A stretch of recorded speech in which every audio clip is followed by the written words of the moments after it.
안녕하세요. 비밀정원 라디오입니다. 오늘도 새로운 사연을 한번 읽어드릴게요. 자, 오늘 사연은 경기도에 사시는 30대 후반의 직장인 미영님이 보내주셨어요. 안녕하세요. 저는 30대 평범한 직장인이고 저희 시댁은 아들만 셋이랍니다.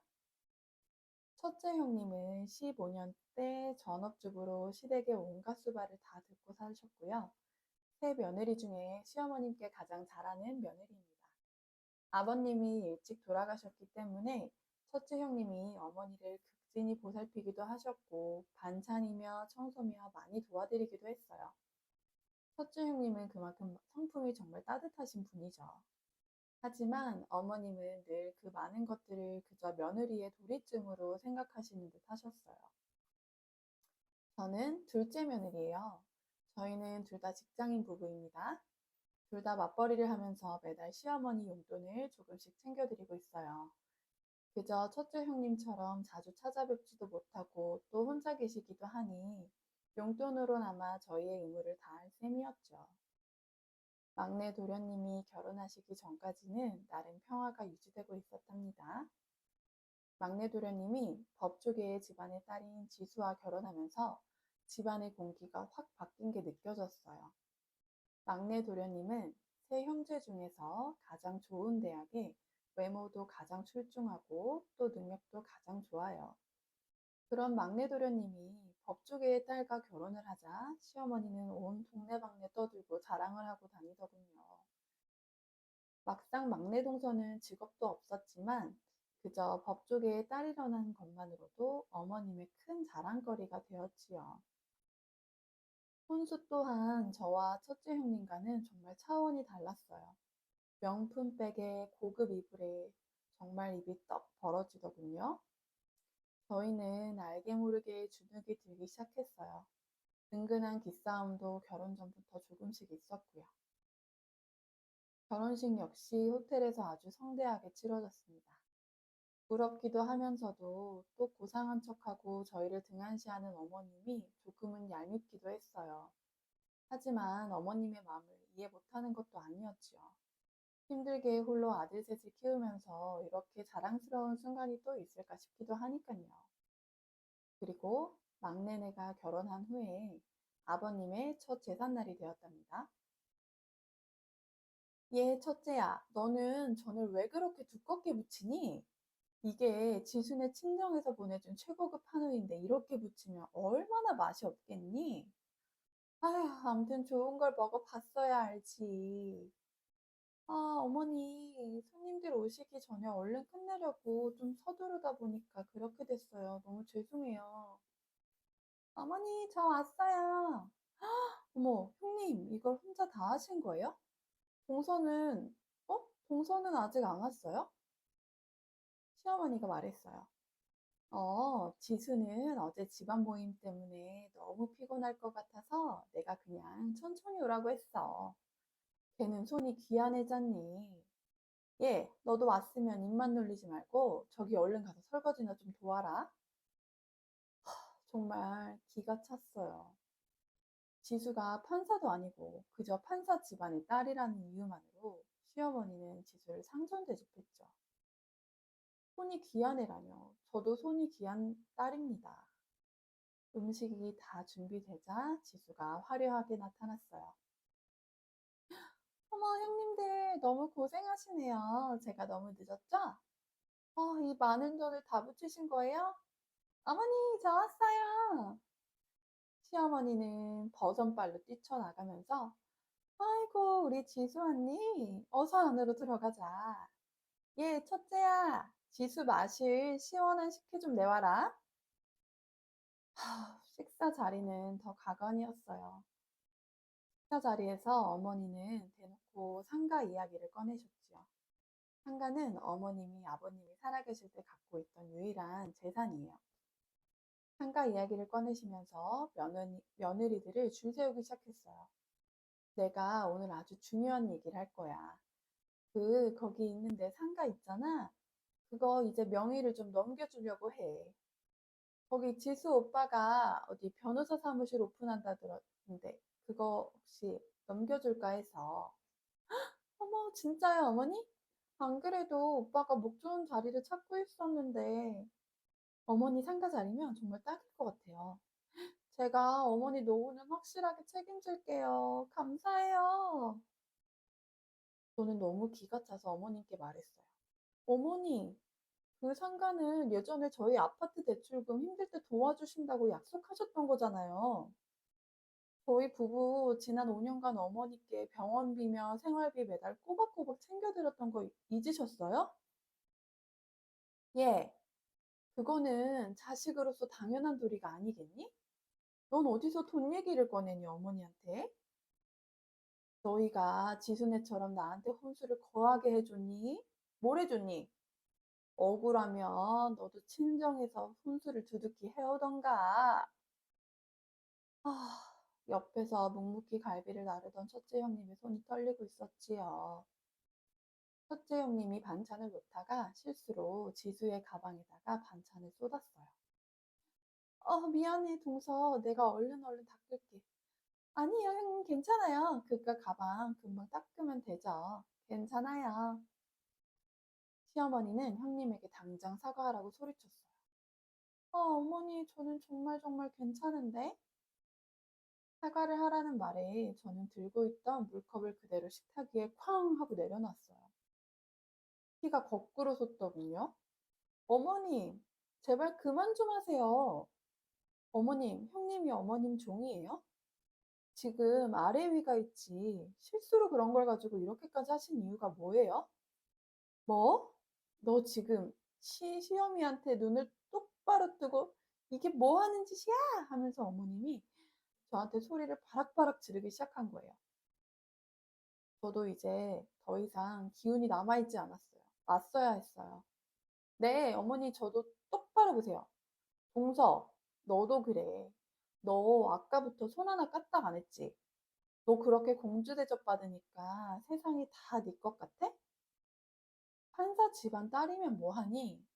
집안에도 규율이라는 게 있고 윗사람 아랫사람이 있는 거야. 너 집에서 그런 것도 안 배워왔니? 저도 모르게 그만 소리가 터져 나왔어요. 저도 그동안 억눌렸던 자격지심이었는지 아니면 차별받은 속상한 마음이었는지 모르겠지만 그 마음이 억눌렸다가 터져 나와 버렸어요. 그리고 저도 억눌렸던 마음에 말을 꺼내기 시작했어요. 동서, 상가 그거 너 가져가. 대신 조건이 있어. 네? 무슨 조건이요? 오늘부로 시어머니 봉양은 너가 다 해. 상가 너가 가져간다면서? 그럼 어머니 치매 오셔도 너가 모시고 병수발도 네가 하고 제사도 다 네가 지내야 되는 거 아니야? 아참. 그리고 매주 와서 청소도 네가 해. 형님이 이제 안 할 거니까. 알겠지? 형님이랑 나는 오늘부터 이 집안이랑 끝이야. 알겠어? 어머님은 거의 뒷목 잡고 쓰러지시기 직전이셨어요. 아니 이것들이 정말 미치지 않고서야? 안 받아요. 어? 그 더러운 상가 동서나 주시라고요. 형님, 어서 가요. 여기 더 이상 이러고 있을 필요 없어요. 형님이 해드린 정성이 아까워서 내가 다 눈물이 나네, 정말. 미영은 그 길로 첫째 형님을 손을 잡고 시댁을 나왔다고 합니다. 결국 그날의 제삿날은 그렇게 아수라장으로 끝나고 말았다고 하네요. 뒤늦게 온 남편들도 처음에는 매우 당황했지만 아내들의 정말 단호한 모습에 결국에는 형제들도 조금 찢어지고 말았어요. 그래서 결국에는 어머님만 잠깐 거리를 두기로 했답니다. 그럼 셋째 며느리는 과연 상가를 받았을까요? 그 이후에 들려온 소식으로는 지수는 상가 명의만 쏙 빼가고 어머니 전화는 계속 피한다고 하네요. 뭐 결국에는 힘든 일을 하기 싫은 거겠죠? 얼마 전에 시어머님이 형님과 저에게 울면서 전화가 왔어요. 아무래도 외로우셨겠죠? 제가 딱 한마디 해줬습니다. 내가 너희 아니면 어디다 마음을 두고 사니? 내가 미안하다 하면서 전화하시길래 잘난 어머니 막내 며느리 데리고 행복하게 사세요 하고 그냥 전화를 끊어버렸어요. 정말 너무너무 열불나고 화가 났어요. 면을 끊을 수도 없고 이제 저는 어떻게 이걸 해야 할까요? 라고 사연을 보내주셨습니다. 아, 이거 진짜 너무너무 어려운데 이게 저의 가족이면 진짜 그냥 막 싸워도 칼로 물베기 하듯이 다음날 밥 먹자 하고 그냥 넘어갈 수 있는 일이어도 시댁의 일이나 또 동서 이런 일은 저의 가족이라고 하긴 뭐하지만 가족이긴 가족이지만 또 저랑 피가 섞인 형제나 그런 게 아니기 때문에 진짜 어려운 것 같아요. 근데 저도 며느리고 당연히 또 시어머니한테 서운한 감정이 들 때가 있어요. 근데 또 시어머니랑 제가 살아온 환경도 너무 많이 다르고 시대도 정말 많이 다르잖아요. 그래서 어느 정도는 그냥 이해가 가는 부분이 더 많더라고요. 그래서 저도 이해가 안 가는 부분도 있지만 그냥 이해하려고 했어요. 왜냐면 어머님과 내가 살아온 방식이 다르고 환경이 다르다라는 생각을 하면서 아, 그냥 그래, 그러자. 넘어가자. 라고 생각한 적이 많아요. 그리고 그게 상처를 주려고 하셨던 행동이 아닌 걸 아니까. 근데 이번 사연 같은 경우에는 저도 이제 같은 며느리의 입장이고 동서가 있는 입장에서 정말 많이 화가 날 것 같긴 하거든요. 단순히 어떤 재산을 주고 안 주고의 그런 문제를 떠나서 시어머니가 이 사람을 대하는 방식의 차이가 좀 저는 어른이라고 느껴지지 않았던 것 같습니다. 어른이면은 어른답게 행동을 해야 하는 게 맞지 않나요? 이게 나이가 든다고 다 어른이 아닌 것 같아요. 그거를 현명하게 대처를 하고 또 사과할 거는 정확하게 사과를 하는 게 진짜 멋진 어른인 것 같거든요. 근데 또 지금의 60, 70대 어른들 중에서는 사과를 하는 게 본인이 낮추는 거라고 생각하시는 분들도 진짜 많잖아요. 근데 사실상 자기 잘못을 인정하고 사과하는 것만큼 멋진 어른도 또 없는 것 같아요.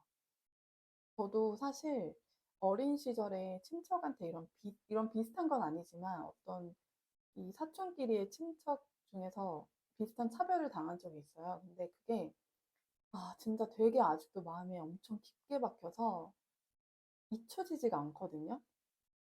근데 이제 그거를 어른이 되어서 한번 다시 바꿔서 생각을 해보니까 이게 내가 서러울 게 아니라 나한테는 그런 생각을 들게끔 만든 그 어른이 참 못난 어른이었구나. 그분이 정말 나쁜 어른이었구나라는 생각을 했어요. 그래서 나는 반대로 그런 어른이 되지 말아야지라는 생각을 했던 경험이 있거든요. 며느리들도 어떤 누군가에게는 진짜 소중한 딸이잖아요. 그래서 시어머니가 아들이 정말 정말 소중하듯이 며느리들도 많이 아껴주셨으면 좋겠어요. 며느리들도 누군가에게 소중한 딸이잖아요. 물론 당연히 아들도 소중하고 그래서 며느리도 많이 아껴주시고 그걸 당연하다고 생각하지 않으셨으면 이런 결과를 초래하진 않았을 것 같다는 생각도 한편으로는 들기도 하는데 이걸 어떻게 풀어야 할까요? 그래도 어머님이 혼자 계시고 또 계속 혼자 두실 수는 없고 또 천륜간의 그런 연도 있으니 언젠가는 먼저 전화를 드려서 좀 잘 마무리를 하시는 게 가장 현명한 방법인 것 같긴 해요. 뭐 옛날에는 막 안 맞는 사람끼리 막 연을 끊자 이게 맞는 방법이라고 생각한 적도 있거든요. 근데 이제 조금 나이가 들어보고 하니까 시간이 이제 내가 상처받았던 것도 시간이 지나다 보니까 아, 그 사람은 그럴 수 있겠다. 이런 생각이 항상 많이 들더라고요. 예를 들면 어머니는 아마 지수 씨 막내 며느리한테 해준 게 없다고 생각했을 수도 있어요. 엄청 받은 거에 비해서 너무 우리 집이 기우는 것 같고 또 해준 게 없다고 너무 생각이 드니까 아마 이렇게 해서라도 우리 아들이 조금 그 장모님 장인어른에게 인정받았으면 좋겠다. 좀 존재감을 드러내고 싶고 그런 게 아니셨을까 싶어요. 제가 생각했을 때는. 물론 첫째, 둘째 며느리는 너무 속상하겠지만 제 생각에는 아마 시어머니 입장은 그런 입장이 아니셨을까 싶습니다. 그래서 또 너무 이거를 막 그렇게만 생각하지 마시고 약간 가볍게도 생각해 주시면 좀, 아, 그래, 어머니 그러셨을 수 있겠지. 남은 게 하나 그건데 그거라도 며느리 주고 자기 아들이 조금 떳떳했으면 좋겠다 이런 마음이셨지 않을까요? 제가 생각했을 때는 조금 그런 면이 있는 것 같아요. 그쵸? 그래서 아무쪼록 이것도 잘 해결해서 멋지게 끝내셨으면 좋겠습니다. 네. 지혜로운 방법 생각해 보세요. 네. 그럼 오늘 사연은 여기까지 읽어드릴게요. 오늘도 사연 들어주셔서 감사합니다. 안녕.